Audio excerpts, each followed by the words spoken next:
Hey there, welcome back to the Up My Hockey podcast for another segment in the bonus session. So as we look back on the first 100 episodes, the century mark, I said that I was going to be releasing an extra podcast a week as I reflect on each section of 10 as we work our way back up from 1 to 100 and give you my reflections and my highlights from the first 100. And so this is my review of episodes 11 through 20. And we already covered 1 through 10 in the first section. And this is episodes 11 through 20. And boy, it's crazy for me to actually go back and look at the database. And as I'm looking here at the episode charts, episode 11 was released March 24th, 2020. And then episode 20 was released June 7th, 2020. So had some pretty good consistency going on there. Was definitely kind of getting excited about the podcast and was enjoying what was going on and had like a star-studded lineup here in this segment of the podcast. And starting with episode 11, which was Dave Oliver. And Dave Oliver was the assistant coach of the New York Rangers at the time. And it was just, first of all, that was, I believe, my first NHL coach at the time. Dave was somebody that had roots here in Vernon. He played for the Vernon Lakers at the time is what Dave played for them. And now they're called the Vernon Vipers of the BCHL. And I think he's 5 years my senior. And so he played for them while I was in Pee Wee. He tells stories of me playing in the Pee Wee Carnival tournament. And, we ended up going to the same golf courses as we got older and the same golf tournaments and saw each other in the summer and trained together and so on and so forth. And now we both have kids that are essentially the same age. Like his oldest son is named Caden and is a 2008 born, and my oldest is Hudson, who's a 2009, and they play on the same team currently at the AA level here in the North Okanagan. And then his younger son, who is a 2010, plays with my 2010 and also plays with my 2012 born. So anyway, so we have connections now here locally through hockey and stuff. So Dave was an easy guy to pick up the phone and say, hey, would you be interested in coming on the podcast and being my 11th guest? And so Dave stepped into it. He was fantastic, and his story, his own story is really compelling because he was an NHLer himself. He went through the BCJHL. He went to Michigan and then ended up being a pro with the Oilers, played with Gretzky, with the Rangers, and was in Dallas for a period of time as well. And so his own personal story is fantastic and one worth listening to. But he also has a perspective as a parent, as a hockey parent now, and on his own boys' journey. And he also has a perspective of being an assistant coach in the NHL, coaching the best players in the world under David Quinn at the time. So that was a really great episode. And I'm sure you guys would love it. I'm not going to put it in my top couple. Just I don't know because I know Ollie, right? And Ollie's somebody that I can go have a beer with. So for me to get to know him on that level and go through a story was super awesome. But it wasn't. I don't know how to say it, right? It was familiar. It was super gracious of him to do it. But Dave was somebody that I knew and I knew quite a bit about. So definitely want to go revisit. But we'll move on to episode 12. And episode 12 was David Michaud. He's the president of the BCHL Port Alberni Bulldogs. Dave and I had some history through the league before, back when I was playing, and he came on. And I thought it would be a great guest from his perspective, how a team operates at that level. Again, for those of you in the United States, the BCHL is one of the biggest feeder systems to D1 university hockey. A very large percentage of the league gets D1 commitments. And he's in the back office trying to, he's hiring coaches. He's involved in the day-to-day management and running of the team and where we get the players from and their budgets and all that stuff. So he was a really interesting interview if you are interested in the BCHL, interested in junior A hockey and what that looks like. Episode 13 was Wade Redden. Wade Redden was a teammate of mine for the World Junior team. And that was Wade's second kick at the cat. He was part of the 1995 team. I believe that was a lockout year, 1995, and it had just an illustrious group there that played that year, and it was one of the best teams put together. And then he came back my year, and we played in 1996 and won gold again. So we had that familiarity. We also had the familiarity of playing against each other in the WHL and in a WHL final, as a matter of fact. So he lives down the road too in Kelowna now, so I was able to reach out to Wade. He came on, and his story is quite. He was second overall pick. He went to Ottawa. He was one of the best of his time. He was playing on an Olympic team. He was a part of World Championship teams. He went to an NHL final. He was an All-Star. Like you kind of name it, and he was doing it. And then he signed a really big ticket with New York, and ended up getting sent down to the minors, like with whatever it was, like a $5 million contract or something at the time per year.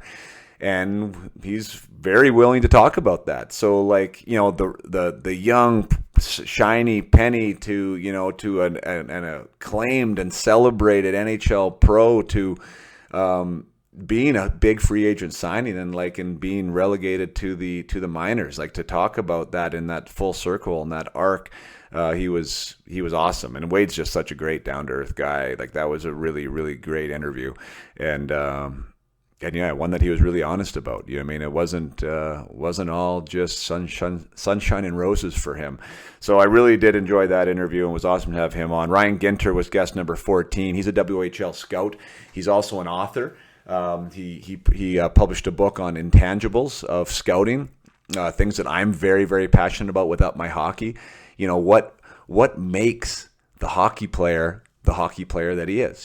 Things like compete level, and things like his resilience, and things like his work ethic, and competitive nature, and the character of the hockey player away from the rink. And so he actually wrote a book on player intangibles and how that gets incorporated into scouting, and how it is such a major contributor to the development of the athlete. And if you've listened to me at all here on Up My Hockey, I am 100% all in on the holistic development of the human to make a better hockey player, to make a better athlete.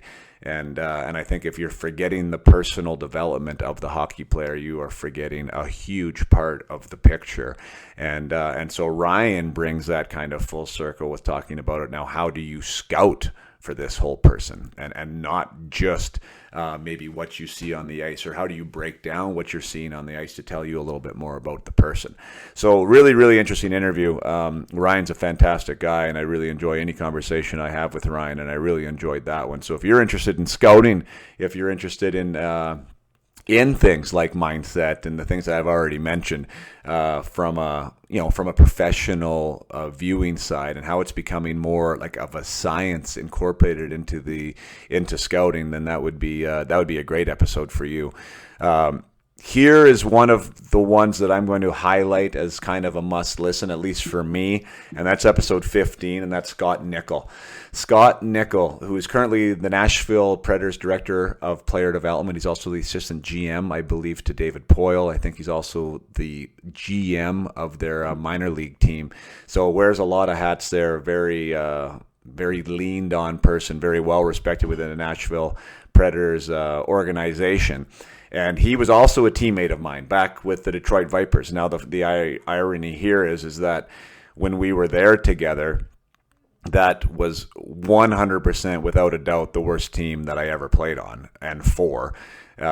We were just garbage. It was the Tampa Bay Lightning's farm team at the time. It was in the IHL. We were playing for the Detroit Vipers in the Palace, so like where the Detroit Pistons used to play. And I don't know, Tampa was going through it at the time. Like, they were in their like dog days. They had all these young players in the IHL. A vast majority of them were European who never ended up playing kind of anywhere in any kind of consequential minutes in the NHL. And it was just a drag. Like, we had two good coaches there in Brad Shaw and Bobby J. Like, Brad Shaw was great. I mean, that was fine. And we had a great captain in Scotty Nickel, like, I mean, the guest. And, but we just weren't any good. It was, it was a struggle. That was a struggle for me that year in a lot of ways.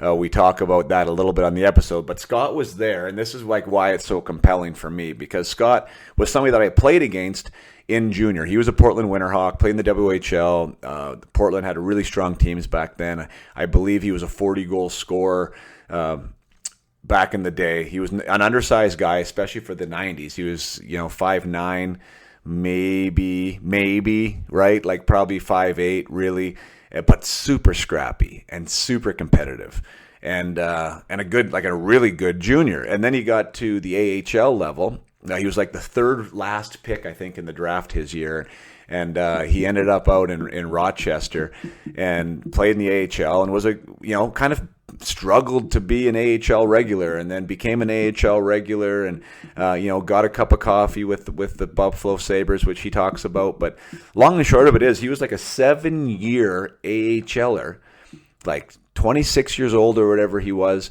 when I played with him. Captain. Like, if you would ever to think that there's going to be a career minor leaguer, and nothing wrong with being a career minor leaguer, no disrespect involved, but you would have thought, or I thought even at the time, Scott Nickel. I mean, loved him to death, but I'm like, I did not expect him to go and play 700 NHL games, and that is exactly what he did. So he went from one of the worst teams in professional hockey that year to sign as a free agent with Calgary.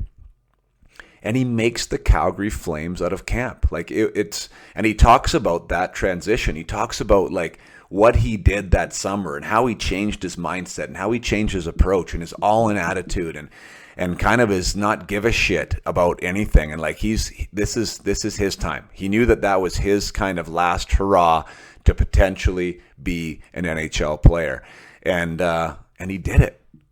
And he did it. Like, at that point, an undersized guy, small guy, wasn't an offensive threat per se at the IHL level. Like, he was a role player that filled a role, and then he ended up playing 700 NHL games. And, like, just the ultimate warrior, like the ultimate underdog. And I just really, I think that story needs to be heard. Like, especially players need to hear, like what he did that summer and how he stayed relevant in that league. Like, how he continued to understand that his value as a teammate was just as valuable as what he was doing on the ice in the face-off role that he was given, in the penalty kill role that he was given.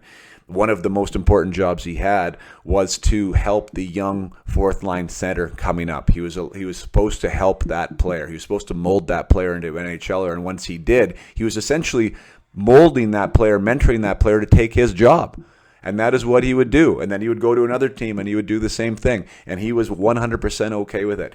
And it kept him relevant and it kept him around. I think he played till he was 35, 36 years old or something at the NHL level. So super great story. And then even to hear him talk about how he structures teams now, and I mean how he values the locker room. And one of his most famous lines in that interview, and you have to listen to the whole thing, is he says, "You can't have 20 milk drinkers on a hockey team."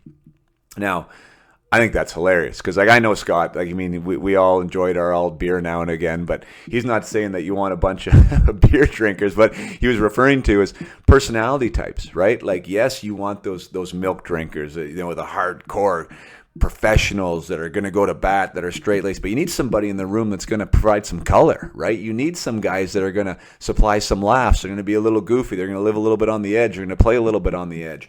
And he wants to look for those people, and he wants to cultivate those people. And so from that story, like, what does that mean to me and what I do now as a coach? Well, when I'm talking to players, I'm teaching them about being their authentic selves, that you can't put yourself into a box that you think you're supposed to fit in. Those who know, those like Scott Nickel, they want you to be you. They want you to bring you to the table. So if you're in the locker room and you're not saying anything and you're quiet in the corner, but all you want to be doing is talking to the guy next to you, asking questions, or maybe being the guy bobbing his head to the music, then that is what you should do, because your team needs you to be that. So anyways, great conversation there, and one that I definitely highlight. So grab episode 15, Scotty Nickel. Moving on to episode 16, Joe Oliver. That is Dave Oliver's older brother, who is a highly respected name in the agent world. He works for KO Sports. I think it's a national company pretty much, and Joe represents people here mostly in Western Canada, Western US.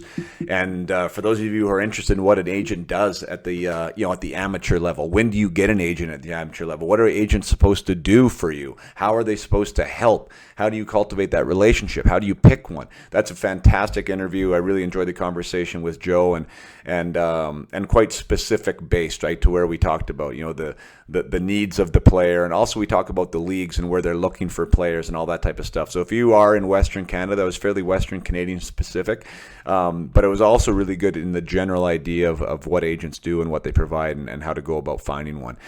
I can't believe I'm not going to put Mr. Ken Holland in my like top list, but like I'm only going to pick two here.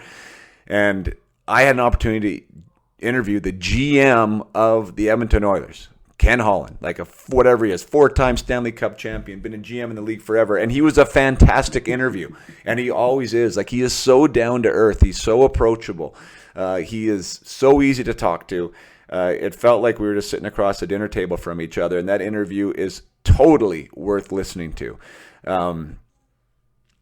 It really is. And I was blessed to have him on.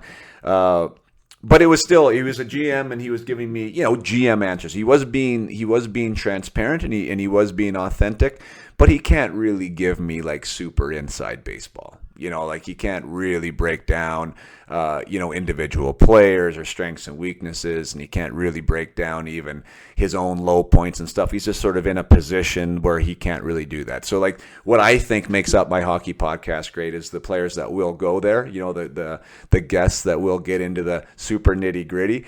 So that's probably the only reason why I don't put Mr. Holland there in my top crew. But he talks about how to run a team, really. Like, what's he looking for? When do they bring guys up? How do they bring guys up?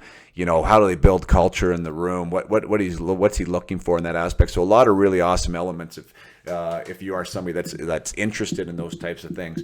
Number 18 was Ryan Strome. That was on a gift from Dave Oliver. So Dave was with the Rangers at the time. Ryan Strome has since moved on from the Rangers, but Dave teed that one up for me. He's like, I think Stromer would be a great interview for you. So that was really cool in the sense that, well, one, he was a great interview and he was a current NHLer and a current NHL star, and that is a little bit harder for me to get to. It's harder for me to get current NHL guys because I don't have a direct line to them. A lot of the guys that I know or played with now have aged out, obviously, of the game, but are involved in other capacities. So for me to get current players is a little bit tricky. So for Dave to suggest him and for Ryan to come on the program with me, someone that he's never met before, someone that he had no trust built up with, and to hang out with me for however long it was. Let me check here. I'm just going to move my screen for Ryan Strome, an hour and 25 minutes that a podcast was. So like what a gentleman he was to come on, and that was really, really great. So if you are a Ryan Strome fan, definitely tune into that one because I think it's one of the best interviews he's done from what I've heard from people telling me as far as like the in-depthness of it, the how raw he was, how real it was.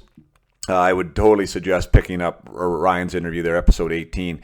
And then the last two are like massive favorites of mine. Number 19 is Jared Bender, current head coach of the Colorado Avalanche, and it was the first time he was on. And that was my first head coach, NHL head coach, and Jared and I played in Spokane together. So that's how I had my connection to Jared. I had his his cell number, was able to text him. He said that he would have no problem coming on. He'd love to do it. And how cool is that, right? For somebody who is now a Stanley Cup champion. At the time, he wasn't, but still was coaching a very, very, very solid team.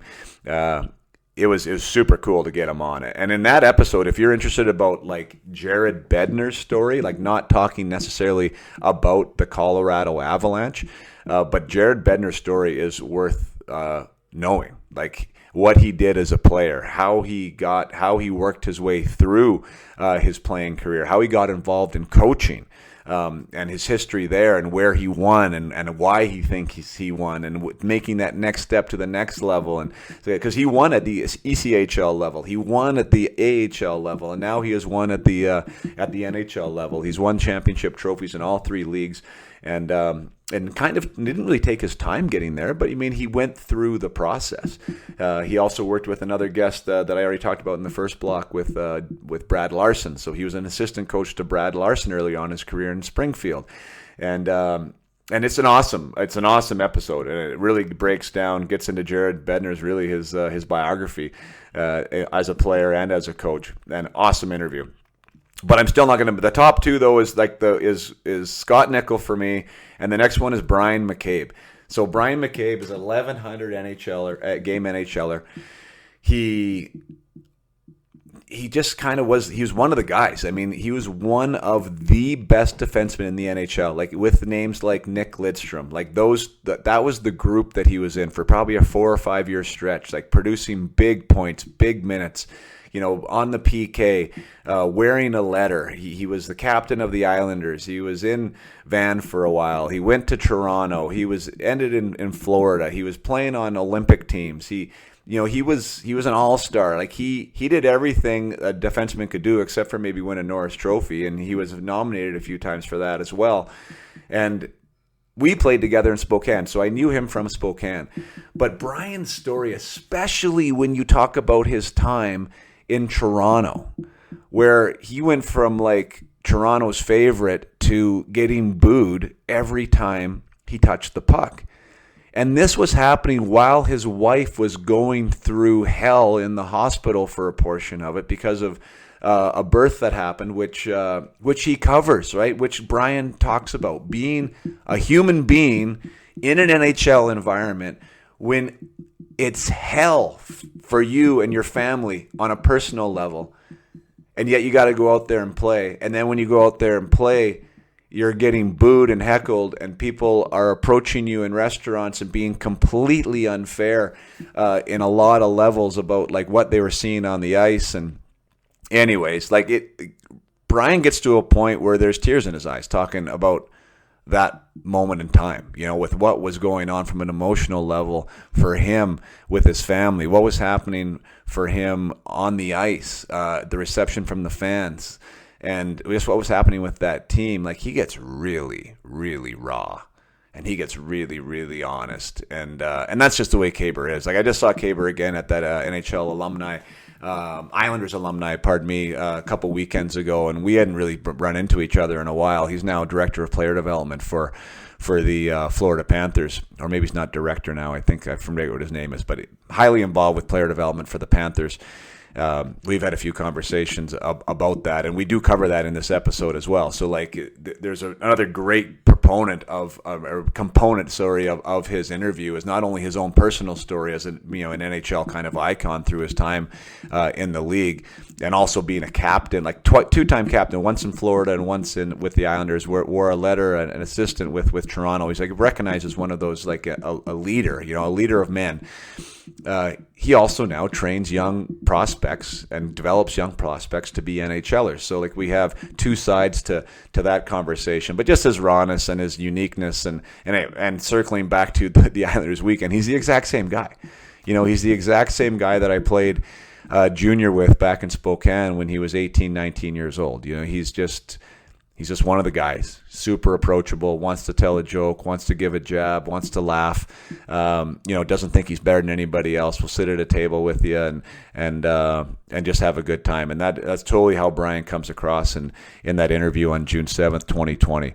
So what a fantastic run. Super blessed there in those 10 episodes to have on the type of people like Jared Bednar, a Stanley Cup champion, Ken Holland, GM of multiple Stanley Cup champions, Brian McCabe, NHL All-Star in 1,100 games, Wade Redden as well, NHL All-Star and Olympian and over 1,000 games, and goodness gracious, another assistant coach and Dave Oliver at the NHL. So fantastic guests. And again, one of the best things about Up My Hockey is this podcast is timeless. I mean, these interviews are not of the moment. So we're not talking about a play last night in the NHL and breaking that down and what the Ottawa Senators power play looks like tonight. We're talking about real life, real people, real stories. They're essentially biographies, a lot of these, and philosophies, and sometimes strategies and ideas. So when it comes to going back and re-listening, you totally can in this scenario. And I apologize again. Like, obviously the podcast and the technology has developed over the years, and even my ability to conduct an interview, I'm sure. So sometimes the audio is out, and there is maybe some frustrations going back and listening to some of them, but it is what it is. And I guess that's the part we're celebrating, is just that it is a work in progress, as we all are. This podcast is a work in progress. I am, my players are, the teams I work with are, and the best part is that hopefully we're just stepping forward and getting better, and hopefully that is what we're doing here with this podcast. So that wraps it up for bonus section number 2, episodes 11 through 20. I hope you enjoyed my walk back through memory lane, and if there is any there that you haven't listened to that kind of piqued your interest, by all means, please download them, take a listen, and let me know what you think. And if you think that I screwed up and there should be one that is in the top 2 there that I didn't include, then by all means let me know. I love a good debate. All right, that wraps it up. We'll have another one out next Friday, as far as we'll revisit episodes 21 through 30. And until next time, play hard and keep your head up.